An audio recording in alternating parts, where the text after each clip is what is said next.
There's nothing beautiful about perfection. It's the flaws that give character, that give true beauty. It's your girl Skylar Resna, and welcome back to Stories Retold, y'all.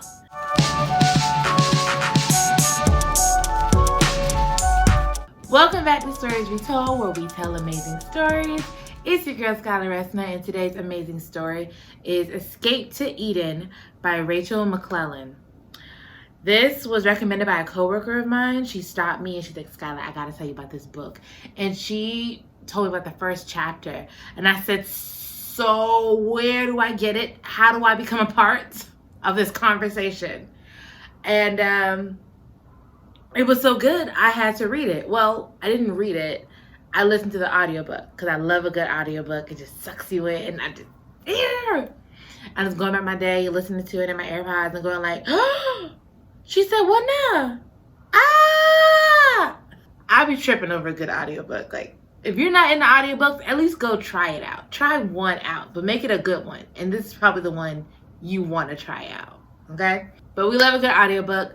Plus, this is a dystopian book, and it's one of my favorite genres because I feel like I have to prepare myself with robots, war, and global warming. The world's gonna end one of these ways, right? So I gotta read up and get prepared.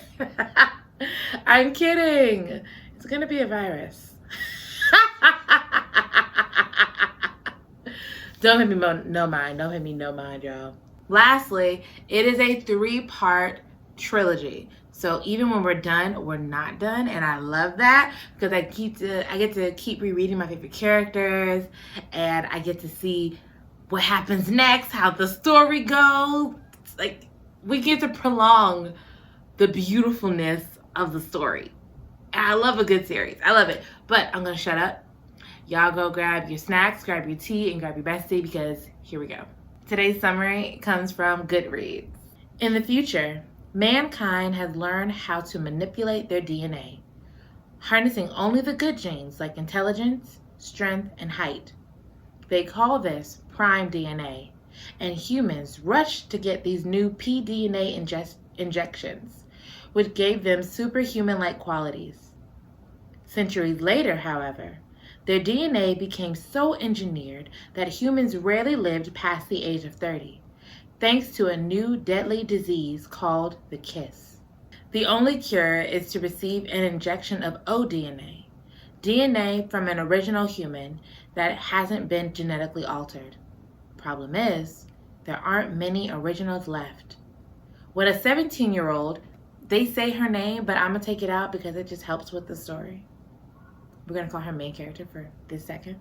When a 17-year-old wakes up in a hospital with no memories, her only clue are the words "Run Now" written on her hand. With the deadly disease threatening to wipe out mankind, she must find out who she is and why most people would kill to get their hands on her before it's too late. So here we go. We hop right into the story with our main character waking up in this all-white medical-like room. She has no idea what's going on. She just knows that she's sore. She's physically sore. She doesn't know what happened. In walks Ebony Branson, who is the chief tech head at the Institute of Human Research and Development. They just call it the Institute.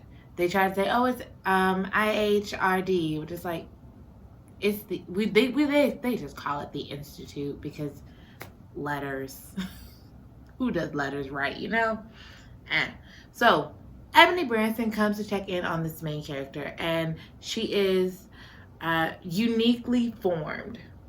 So she has a very big forehead, and not like a normal, oh my gosh, I have a 5 head. No, like she has a abnormally large forehead, but she's still kind of beautiful in this thing. And Ebony really likes her forehead because that means she's very smart.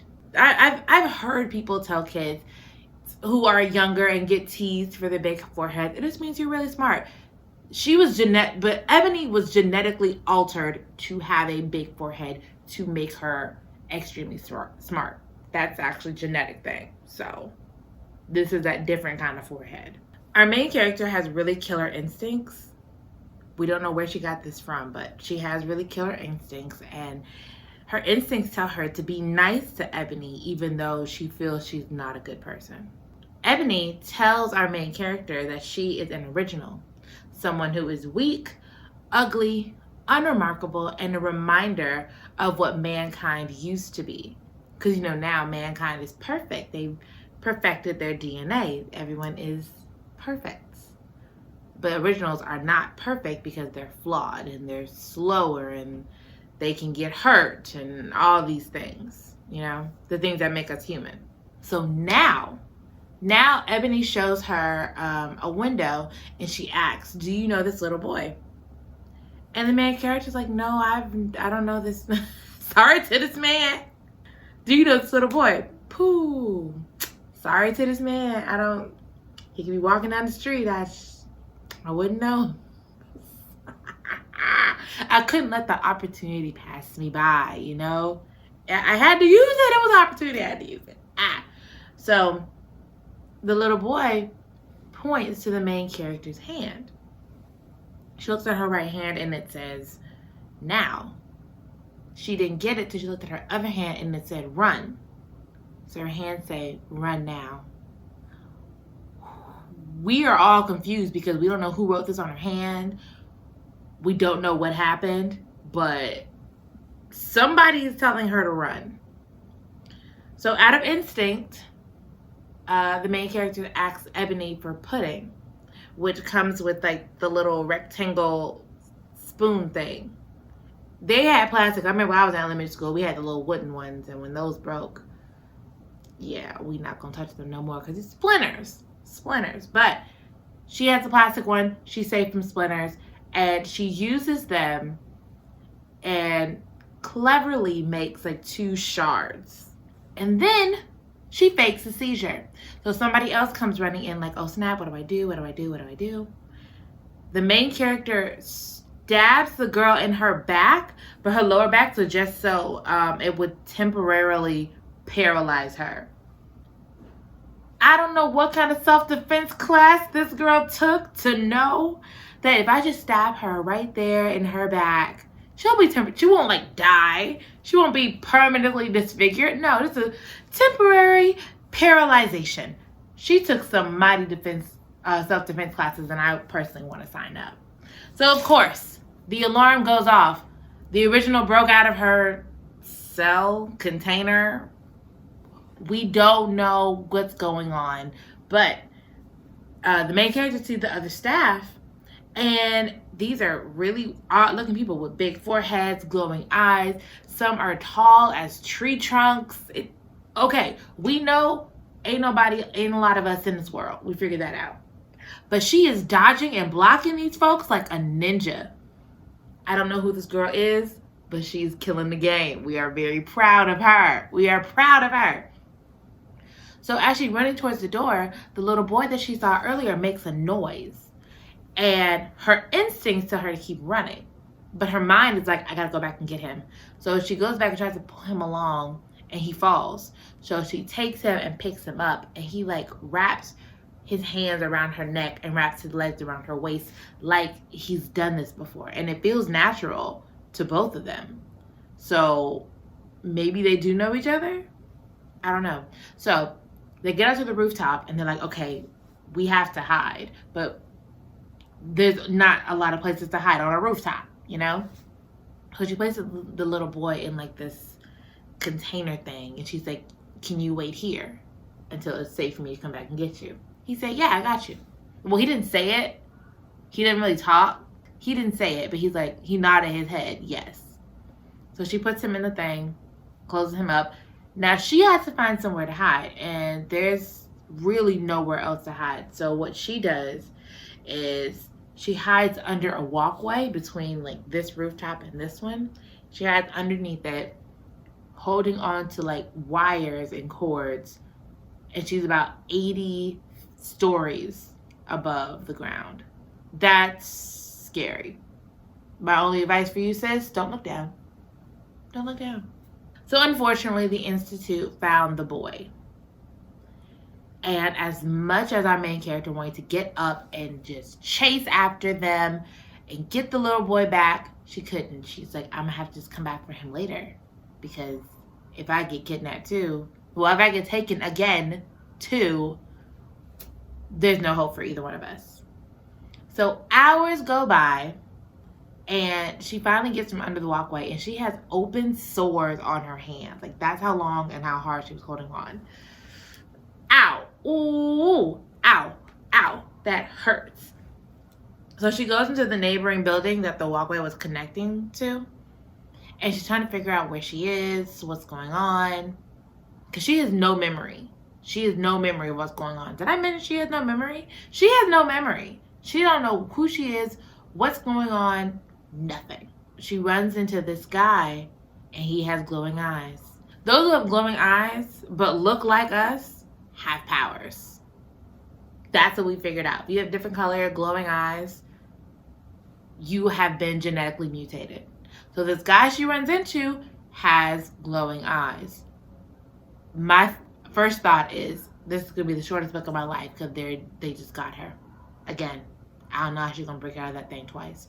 But this guy is different. The man she got caught by, his name was Anthony, and Anthony wanted to help her. He wanted to help her get out. So apparently he put her in his office, because she walked into some kind of office building.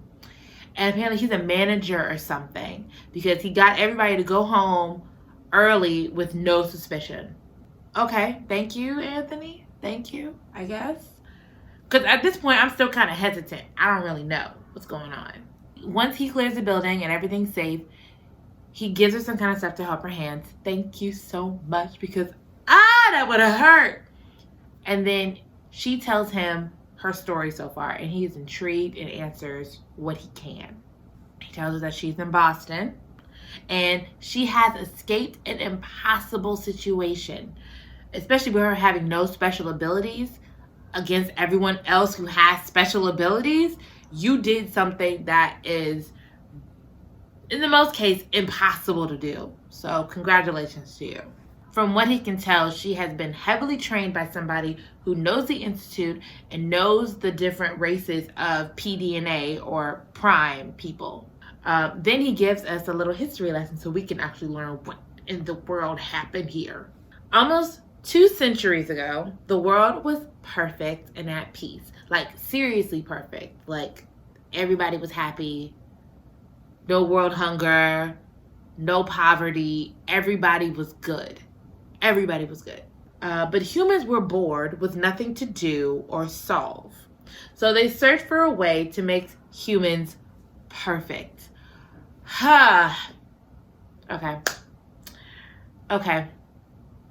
Okay. That, you know what? You know what's crazy about that? That doesn't shock me at all. That does not shock me. Humans were bored with nothing to do, no wars to fight, no problems to solve. They just couldn't live in their utopia. They had to go mess some stuff up. They had to go make their own problems to solve. What else can we fix? Oh, I know. People. Let's go fix people. Not that they're sick or anything, but let's go fix their DNA, because this person is short and this person is fat and this person is ugly. So let's go ahead and fix their DNA so we can just rid all this out of society, so we can be a true utopia. That sounds so much like humans. It don't make no sense. So that was when the Institute was founded, to experiment with DNA to eliminate bad genes. Humans are stupid. Humans, because I could really believe humans would do some stupid stuff like that. It's ridiculous. They started on babies, giving, I guess, certain babies, or just the experimental group. They gave the experimental group of babies smart genes. And they call this new DNA prime DNA, or pDNA. They look for other genes to do it with, like the pretty gene, the fast gene. And then rich people pay big money to have their kids get the best prime DNA genes. And like anything, it got dark real quick. It hit the black market. People started bringing animal DNA. Why y'all gotta bring animal DNA into stuff? Leave the animals alone. The animals are minding their own animal business. And people are like, let's go ahead and just bring animals into the mix, you know? I don't know why they said that the world was perfect, because we can never be perfect. This world can never be perfect. There grew a divide between people who had pDNA and people who didn't. To make this an even playing field, they decided everyone gets pDNA. Everyone gets, I guess, the smart DNA, or gets all of it. Everyone gets the pDNA, so everyone has an equal and fair chance at life. Sounds great, right? That is until 2 generations later where they start noticing complications with the pDNA. People were dying earlier than like ever before from this new disease called the kiss. And how non-threatening is a disease called the kiss? I don't understand. Maybe they'll explain it later, but I don't know why they call it the kiss. Ain't nobody kiss you to get this. This is not what is that kissing disease? Mono?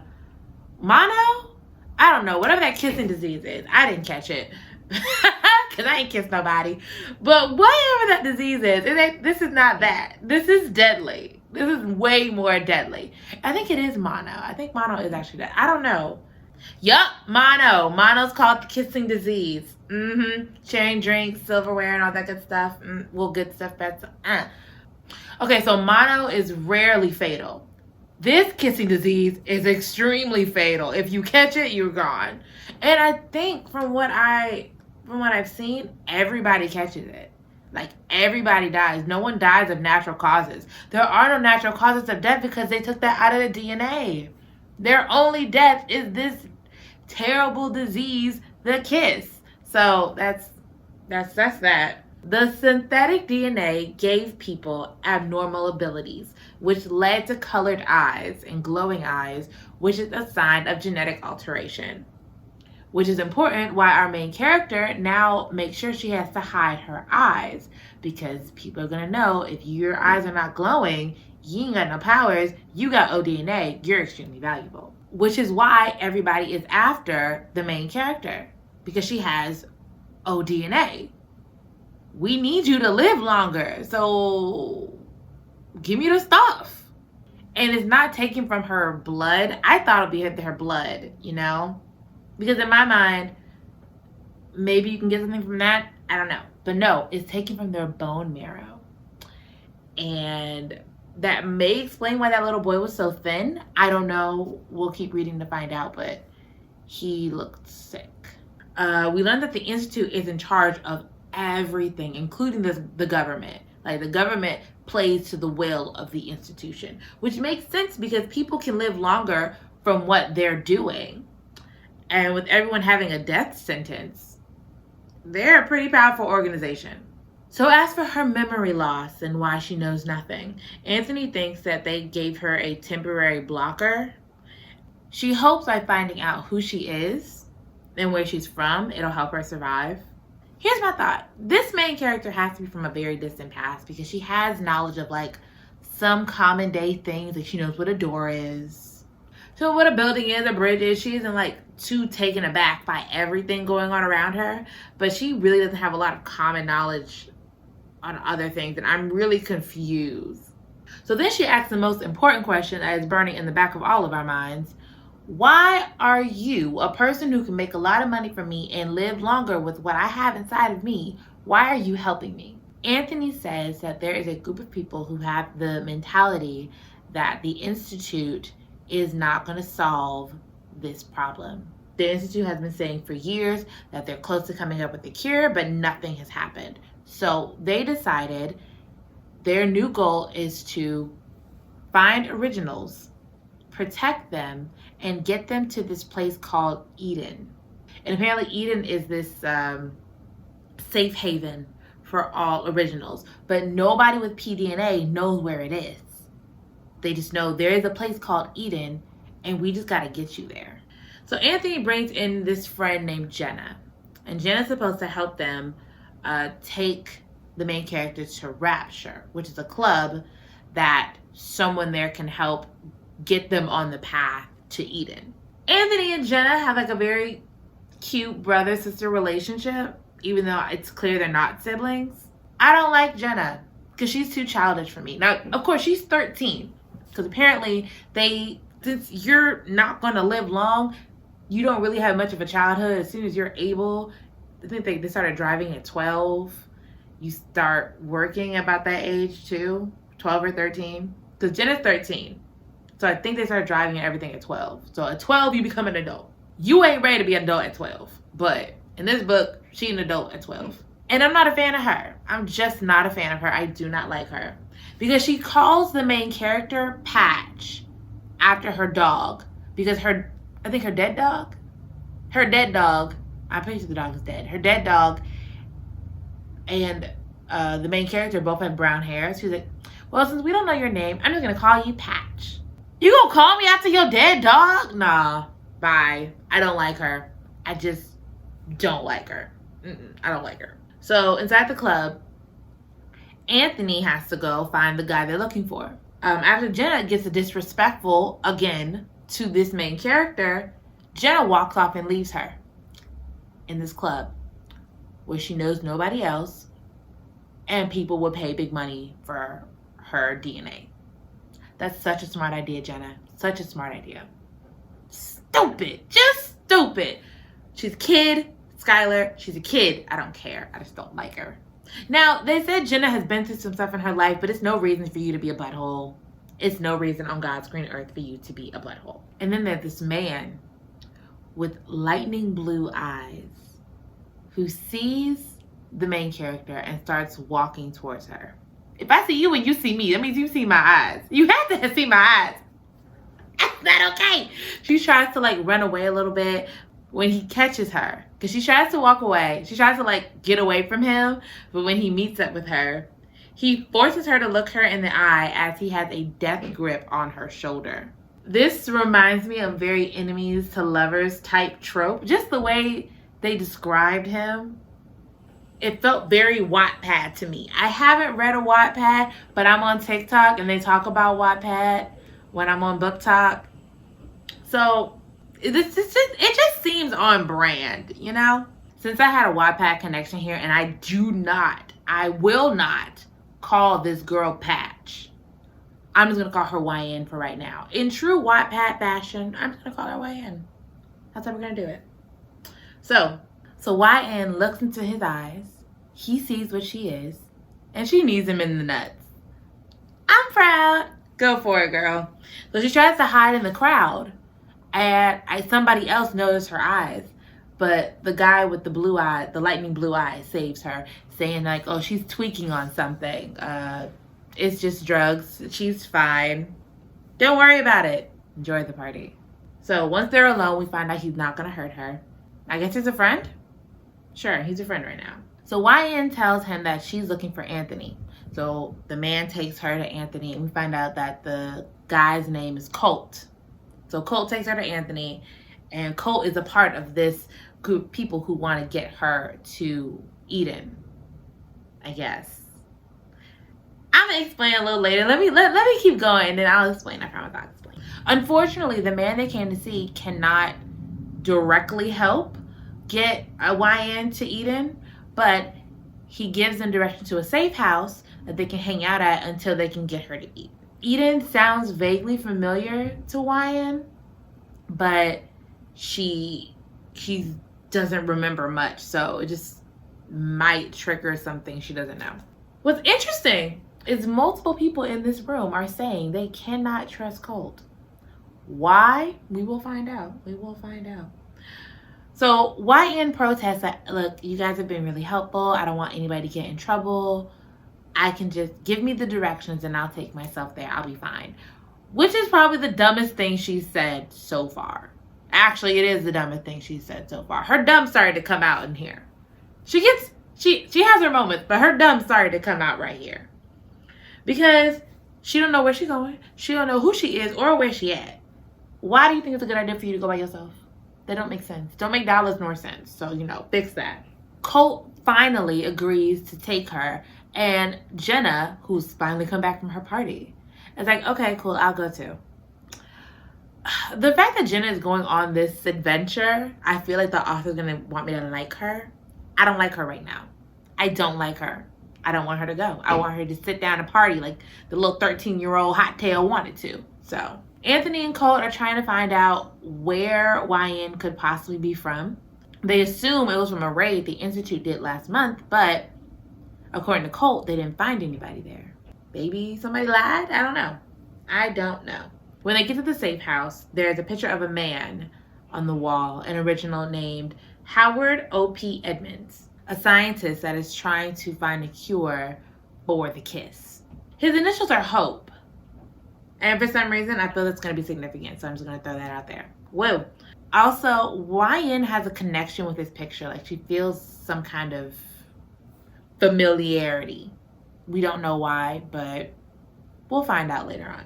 She goes to sleep, and she decides to sleep in the room. Like, I think the picture was in a library or a study. She wants to sleep in there because she has a connection with the picture. So as she's dreaming, she's starting to get pieces of her memory back as the memory blocker is starting to wear off. She has a painful realization, and then she wakes up. She got all her memory back, and she realized that the boy that she left behind was her brother. And it looks like she ain't going nowhere no time soon. Whoo! Imagine that pain, realizing you left behind your brother. And you said, I'll come back from it. I don't know who he is, but, I want to help this kid. That's your brother? Your kid brother. Oh, poor baby. Oh, poor baby. Ooh, my heart goes out to you. So her brother's name is Max, and the man in the picture that she had the connection with, his real name is William Radke, and he's her father. So she tells Colt all this information. Why she's so close to Colt right now, I don't know. When everybody said he can't trust him, I don't know. So Colt finds the information alarming and goes to tell Anthony. Anthony, and we just said, this man is the guy that has saved countless lives, and he's finding a cure for the kiss, but in the meantime, he has saved so many lives from people who are dying with this disease. So this man is a real big deal. But he is an enemy of the Institute because he is, I guess, the founder or the leader or something of Eden. Because remember the initials of Howard O.P. Edmonds? It spells hope. Hope is helping originals protect Eden. So he is working with the Prime people who are a part of Hope to get originals to Eden. I guess he's not over Eden, but he's like he's a big deal in this community. He is a big deal. He's like a founder here. He's a big deal. He's an old man. Ain't nobody gonna get to know old man age, but he's an old man. Well, like, I guess he may be like 50 maybe. But for them, that's old. People don't live past 30 over here. You 50? But that's a good thing. We want you to be old. We want to get old, With this information, we find out that not only is the main character and her brother Max invaluable because they have ODNA, they are more invaluable because they are the children of Howard O.P. Edmonds, his code name, and he is the most wanted man by the Institute. So anybody who finds them and understands who they are not only make big bucks because they have ODNA, but will also make big bucks because the Institute can use them to bring their father out of the dark, out of whatever hidey hole he's in. They got big dollar signs on their heads. They have huge dollar signs on their heads. So apparently, while she don't know how the world worked, she lived off the grid with her mother, father, and her brother. Apparently something happened with her mother. We're going to talk about that a little later. And they were captured a month ago during the raid that Colt said they didn't find nobody at. I don't know if Colt lied to them or somebody lied to Colt, but that's what happened. And finally, we get her name. Everybody, meet Sage. So when Jenna wakes up, Jenna finds out who Sage is. And she starts to get a little snarky at the mouth. Like, wow, you left your brother? Wow, that's really trash of you. Sage finally bucks up, understanding who she is, and slaps the mess out of Jenna. Jenna just holding her cheek. I'm just like, this is about time. Because she's been real mouthy. She got quiet for a little bit. She's still a little sarcastic, but she got quiet for a little bit. So Colt starts to ask about her childhood. And she started reminiscing over things. She remember she's from Maine and she lived on the coast with her family. And this is the part that kind of gets a little suspicious to me. Okay. So she said her mom died when she was 12. Her mom died and was buried in a matter of hours without the kids even knowing she was sick, let alone dead. They were out somewhere doing what children do. They came back and their father had said, your mom, something happened with your mom. It was an accident? Yeah. He said, your mom had a horrible accident. She died. I buried her. I've heard of fast funerals, but that's a matter of hours. I don't really trust that. We don't find out what happened in this book. We don't find out what happened, but maybe in book 2, because I got to know what happened to Mama. What happened to Mama Radke.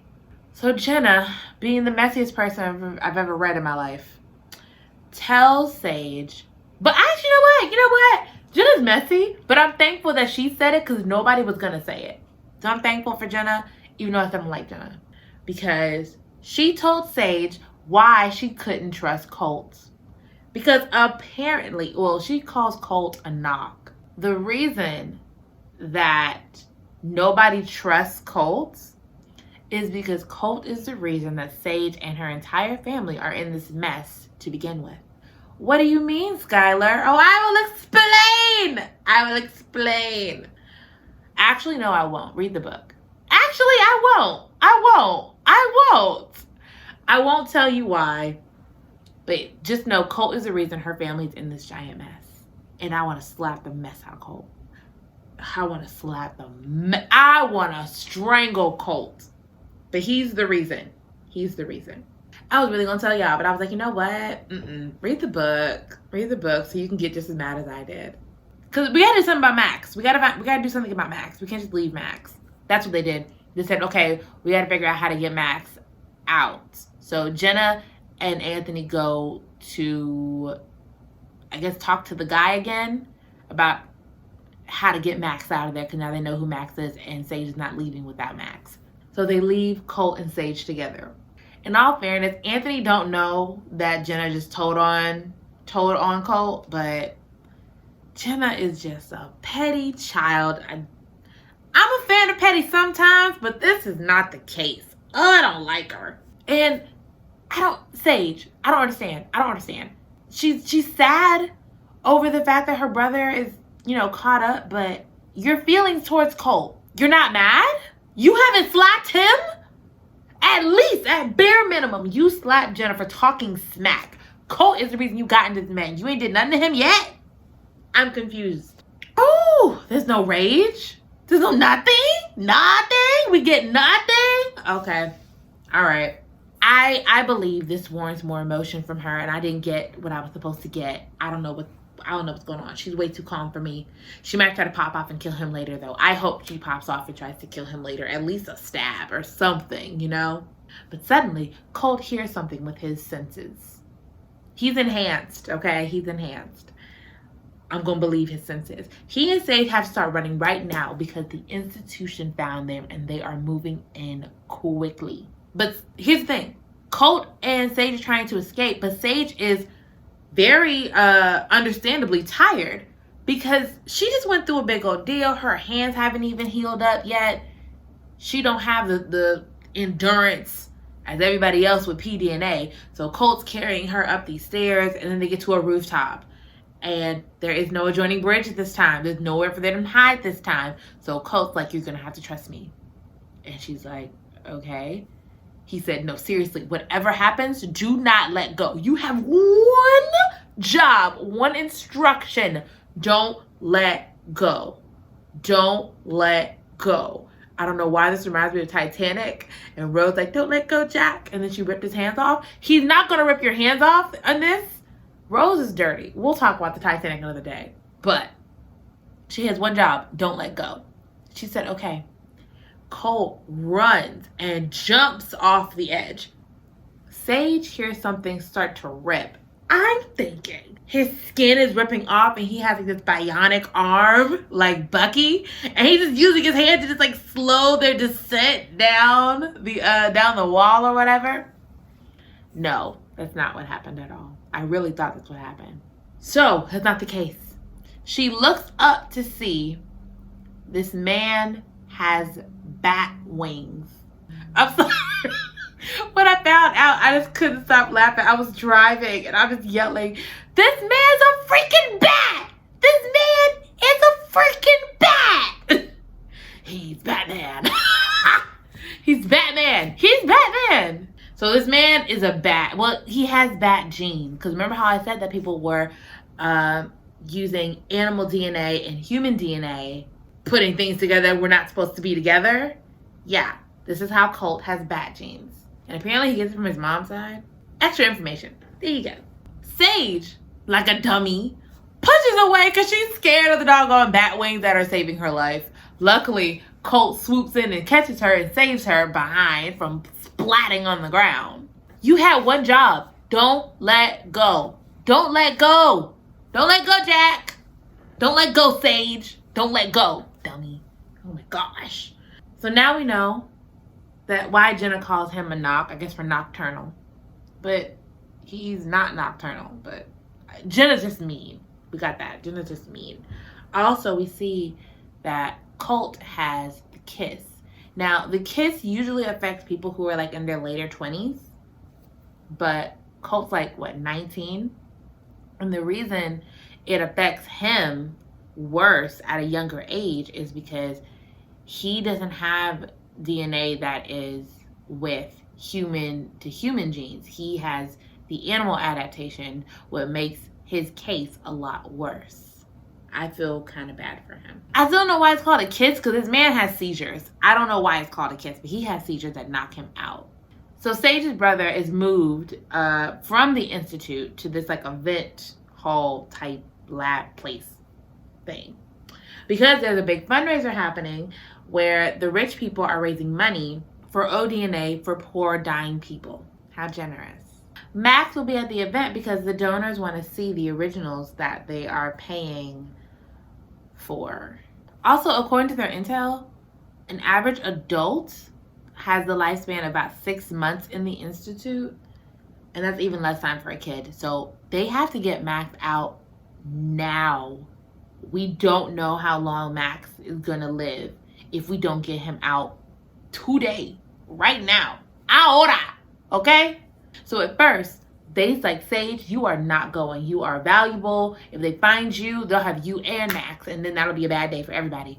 But Sage insists on going because Max is different, and he's not gonna go with anybody else but her. But from what she describes, he sounds autistic. I don't know, but let's see what happens. Let's see what happens. Let's just see. So it's up to Sage and Colt to get him out. That's the team. So the time has come to bust into the event of the year and get out with Max. Long story short, read the book for these details, because I was on the edge of my seat the whole time. And it's a lot. It's a lot that happens in here. And I'm letting you know right now, these characters are mad terrifying looking. Some of them, you know, look very, very nice, you know, and then others look downright from the sewer. Downright from the sewer. And that's actually a little clue of something. But go read the book for these details. Long story short, good news, we get Max out. We got Max out. Bad news, because Sage is a dummy. Now she has a tracker on her behind. And everybody, well, the team that's left, I said that, the team that's left has to find a way to get from Boston to New York undetected. Because in New York, that's when they plan to help Sage and Max get to Eden. I have questions and rage that's burning inside of me. So let's talk about it, okay? Why is Sage so dumb? I understand Sage is 16 years old. I understand she's a kid. I understand that she's scared. When you're scared, you do dumb things. But she's another level of dumb because you're trained. You have such killer instincts on survival. Remember how you broke out the Institute? You broke out the Institute and you were so good. You were great. We loved it. And for some reason, you have turned dumb. I don't understand. I don't get it. And you know what's worse? You know what the worst part is? You can ask for help. And if anybody, Colt is going to help you because that man is down for whatever you're willing to do. He's like, no, don't do it. That's stupid. And then as soon as you run off, All right, I'm behind you. I got your back. Hi everybody, Editor Monner here again. It's because Colt is a simp. Bruh, you can ask him for anything. You can tell him, I'm doing this with or without you. And I will probably say, all right, well, you gonna do it with me then. Why you gotta go off and do dumb stuff by yourself? Okay, all right. However, I am happy because Colt is, who originally was very cold-hearted and just not emotionally available. He's showing more emotions. He's having more empathy like a healthy human being. And I say healthy human being because most of us humans have problems showing emotions and empathy for others.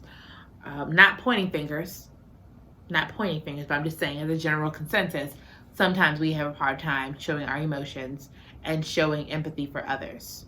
Now, somebody in this book says that Colt is simply doing his job as a member of Hope by making sure that Max and Sage safely make it to Eden, despite whatever feelings are arising. Colt does not have a long time to live like Sage does. And whatever relationship y'all trying to do, feelings trying to rise, it's only going to lead to despair. Which is really sad. It's really sad. Because I love seeing Colt grow because of Sage. I don't think I can say Sage. Does Sage get any smarter because of Colt? I don't think so. But Colt's growing, and I think Sage is growing her own. Through a series of fortunate and unfortunate events, along with help from a very unlikely friend, they make it to New York. There we meet Howard O.P. Edmonds, better known as William Radke, better known as Sage and Max's dad. This is going to be another rant. I'm getting upset. All right. We're going to talk about Sage's dad. I'm not a fan of him either. I'm really not a fan of a lot of people in this book, but I'm in this book. I'm snatched in, you know? So when we meet up with Sage's dad, Sage is not in a good place. She is on, I want to say her last leg, but she's injured very badly, and she needs her dad to save her. He does. And when she woke up, I guess because she passed out, I don't think she was put to sleep. I think she passed out from the pain. When she woke up, she hugs her dad, and it's a beautiful moment. Notice I said moment, you know, moment. Just one. Because one of the first things he says after she wakes up is, I'm so glad you remembered your training. Not I'm happy to see you. Not that I'm glad you're safe. Not an apology. I'm glad you remembered your training.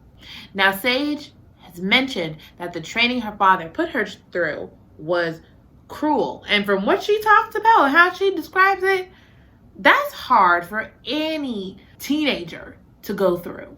Especially because you didn't tell her what it was for and what the world looked like. That's kind of why when she got out and she didn't know how the world worked, her dad never told her. He just trained her on things. He never told her she was going to be hunted, you know? He never told her that all these pDNA people I'm teaching you about are going to try to kill you or kidnap you, harm you. Never told you that, but just here's all this training. I'm not going to tell you why though. That's not really a good survival technique in my opinion, but you know, hey, I'm not a parent, but still. No. All these feelings come up with Sage. She has the love of her father and like her happiness to see him again. Because that's her dad. But also along with that is the anger she feels because of what he put her through and that he didn't tell her what the world they live in was really like. So she confronts him about her and Max being taken because apparently he didn't try to stop them. He didn't try to save his kids in the moment. He responds with, he's the only scientist in Hope that is left to save humanity and fix the DNA. That's what he told his kids. Her dad knew where they were. Her dad knew the makeup of the building. And he didn't attempt to get his kids out. They were in there for about a month. He didn't attempt to get their kids out. He didn't send a team. Here's the thing. I just thought about this great point. You know you can't get your kids out because you are too valuable. Cool. You're valuable. Fantastic. Good job. You have a whole crew of people who will go to war for you and you won't let them go get your kids? Your children? Now listen here. I do not have the greatest relationship with my dad. We are not bad, but we also are not besties. If this man knew I was kidnapped, knew where I was, and knew how to get me out, he's coming for me. Period. I have no doubt in my mind. That man's coming for me. That man would die on the way to come get me. Not on the way, but he would at least try. He would at least try. He would at least send a team. If he couldn't do it, he gonna get somebody's Black SEALs, Marines to come get me. He gonna find a way. Somebody gonna come get his baby. Somebody gonna come get me. But you didn't go get your kids? Lord have mercy. No, my gosh. And he really hit them with the, you're trained, you know what to do. I'm a kid. She's 16 years old. She's a kid. And Max, he gotta be around 10. My brain. Okay, if we're not done. We're not done with this doggone daddy. So, Sage comes back with, you're just like the Primes, only worry about surviving and self-preservation. And the worst part of that is, he didn't even deny it. He just said, that's not fair. It is fair, because you have no humanity. You have no empathy for your daughter. Just your kid! I can't get over that, man. That is your kid. Sage's like, you know what? Whatever. She gives him these vials that she snatched while they were getting Max out. This irritated me so bad, because here's what her dad said. He said, I snuck into the labs a few times for these, but I never got them. Are you telling me you snuck into the labs for some bottles, for some vials, but you didn't try? What? You did a few times. A few times. You got in a few times. Multiple times. But you didn't try once to get to the institute for your children? The door. Sir, the door. Exit. Exit. Stage left. I can't. I'm through. That man sickens me. I'm so mad. Because all I see is toxicity. All I see is toxicity. So after this little spat, Sage's dad has the chance to choose. Let me sit back because I gotta calm down. Oh, Lord have mercy. Okay. So after this little conversation, okay, Sage's dad has the opportunity to choose either to comfort his newly found daughter who almost died, or go try to like save the world and work on this DNA. Guess what he picked? You already know her daddy walked off. You already know her daddy walked off. I'm upset. I'm mad. I'm upset. Oh, my Lord and Savior. I'm so upset. So dad even decided, this dad, I can't call him my dad because my daddy would never. We don't have the great relationship, but my father would never. Oh my gosh, that man would try to, sit down and talk about something, Even if it didn't matter, the man would try. Oh my gosh. Her dad even said that he's going to send the kids off to Eden without him. And once his work is done, he's going to follow them. You've been working on this stuff for years. You're not done. You probably will never be done because he's so close. Ooh, Lord have mercy. So Sage is supposed to be blissfully happy and ignore her feelings of abandonment from her father. Ooh, this man's just so toxic. I don't like it. Because not only are you a scientist, sir, but you're a father. A single father. But you have the audacity, the nerve to tell your children, I've taught you everything that I know. There's nothing else I can do for you. Your children are 16 and the baby is like at least 10. At what age do you stop meeting your parents? Because I haven't figured that out yet, Is that I taught you everything. There's nothing else I have for you. You can go ahead and live your life. I understand independence. I understand that. But you're going to always need your parents, They're kind of your parents. At what grown age do people stop needing their parents? Because it sure as shoot ain't 16. I'm so upset. Okay, here's a little bit of a side note. Because we see I am very mad at Sage's dad. Sage is also very mad at her dad, and she goes through the emotions of being mad at her dad. Here's the part that makes me upset. She's not mad at Colt for getting her in the situation to begin with. Like, if she showed a little more anger towards Colt, I would understand. Because even if she was mad at Colt has gone above and beyond to rectify the situation. Her dad has done nothing. Maybe because she's known her dad longer, she's been dealing with it longer, and this is all boiling up, and she's just so mad. But Colt deserved a little bit of your anger, and he got none of it. He deserved more anger. But seriously, man, Colt would have made it up because Colt is willing to die for Sage. He is literally willing to die for Sage. And she's not willing to let this man die. And I really, really did not want to ship this couple. And I'm so upset because I actually do. I like them, but I know it's not supposed to work. It's not supposed to work because she's supposed to live a long time. He's not supposed to live a long time. This is just a setup for disaster. But what's gonna happen? Because I'm confused. I'm confused. Why would you give me a romance that is not gonna last forever and forever? You know, when this book ends on a cliffhanger, as series books do, I wanted to cry, I'm not gonna lie. My eyes leaked just a little bit. And I hated it. I cried, but my goodness, it was good. It was so good. And it was a perfect setup for book 2. I'm very excited because they set it up perfectly for book 2. Good job. So as the book ends, I have 2 big questions. 1, is Colt going to live? 2, is him and Sage going to be together? Because I have to know. I have to know. So it's kind of like 2 questions, but I have 1 more, and it's probably the biggest question I have. What on earth did Sage's dad do to Max? I'm not going to tell you what happened to Max. Go read the book. That's the end of our book. That's the end of our episode. That's the end of the book. It's not the end of the episode yet, but yeah, that's a really hard... I left y'all on the cliffhanger too, huh? You know, I got inspiration. So why do I recommend this book?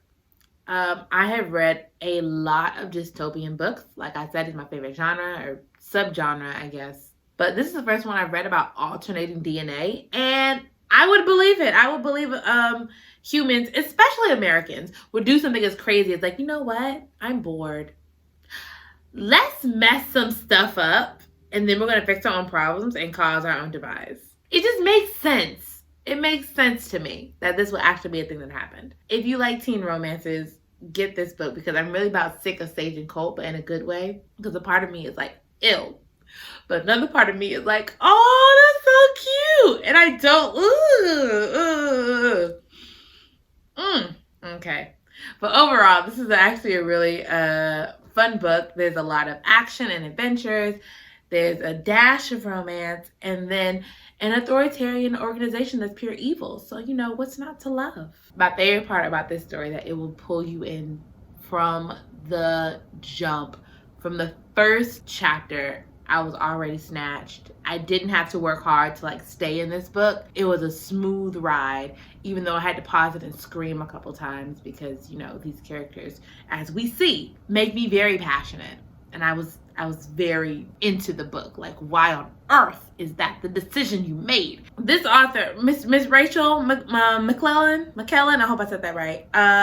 You know how to make characters that I get mad at. And I think I'm kind of a fan of it, but I also don't like it. So I'm back though. Because as we can see, when I started this, I did not like Jenna, and I thought Sage was stupid. Now I have a respect for Jenna and a tolerance for Sage. I hope to see how she grows in the second book, but overall, my favorite character was Anthony. Anthony is the consistent man we need in our lives. I love him. I never had a bad moment with Anthony. I've loved Anthony through it all. I love him. There's nothing that makes me hate him. I think almost every other character has something that makes me go like, But Anthony, I love him. I just love him. He's the most human Prime. He's the most human. He's just very aware. He's very aware of things that I really like. Although he did dirty.